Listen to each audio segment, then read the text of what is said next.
victory. I would think it's probably not as indicative of what these teams will be a month down the road. I mean, you're both playing 3-3. You both seems like you had kind of short rosters. Yeah, I'd agree with that statement for sure. I don't think the intensity or the pace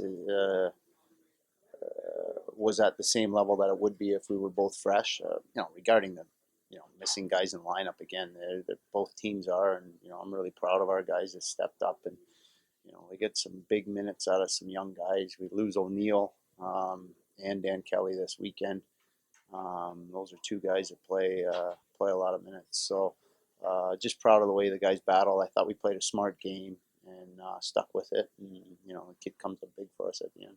Let's say, is it sometimes helping you have a guy that's just newly arrived and he's not used to 3-3s, probably doesn't know he's supposed to be tired, and seems to really put in the last minute of his last game of 3-3 get you a game winner. Yeah, this is where the short and college schedule pays off. He's a young kid, excited to be here again. I talked about running on adrenaline, but I thought that line was good last night with O'Neill, and then it was tough decision because I really liked O'Brien and Kujawinski and Novak last night, and they had a nice goal. And Pietrla has actually been good in the middle, so you're sitting there as a coach. You don't want to break up a line, but had to break up pretty much every line tonight, with the exception of the fourth, to just get guys in and move guys around with the loss of O'Neill. But I thought they were good, and great play at the end. But again, you can see he's around the net. He's hungry for the puck. When he gets a little sniff of an opening, there's no question he's going there. And huge game for us, huge weekend for us, and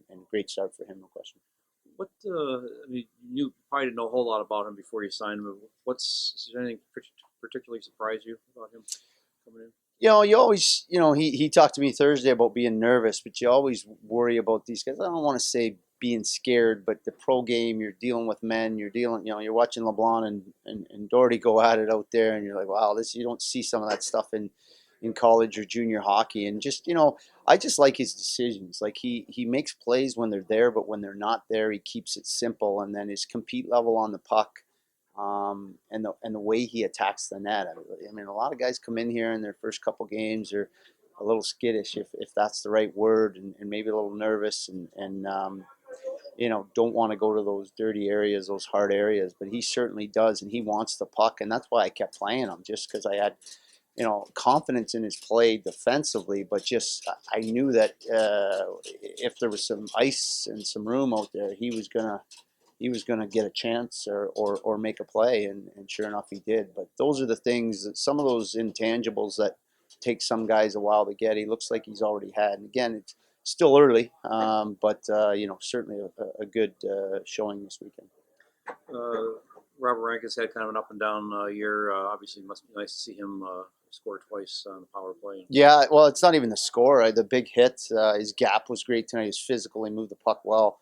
He had a tough goal in St. John's. We had to sit him down, and then we healthy scratched him on Friday. It's you got to remember, some of these guys been around, but the process, the learning curve for some guys is steeper than others, and they have ups and downs. It's been a tough year for him, but he's starting to get back to the form.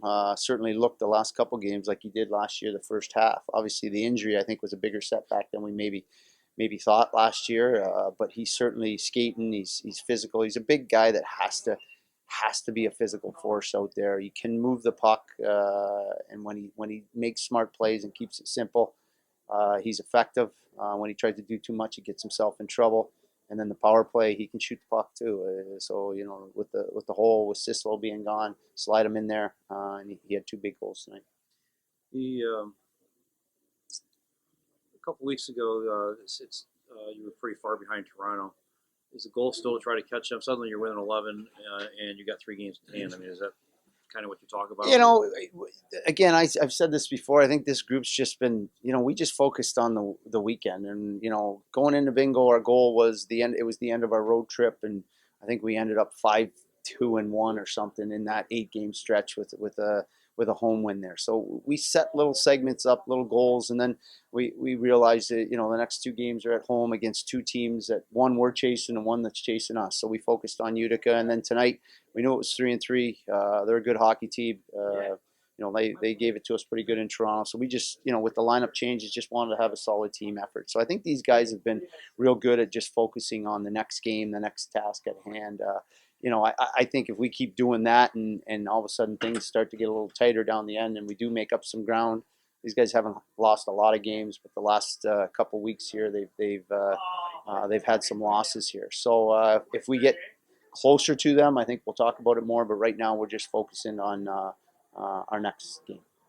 O'Neill, is that a nagging thing, or did he get hurt during the game last night? I was bothering him Friday, lower body, and just bothering him a bit Friday, and aggravated it just yesterday and today.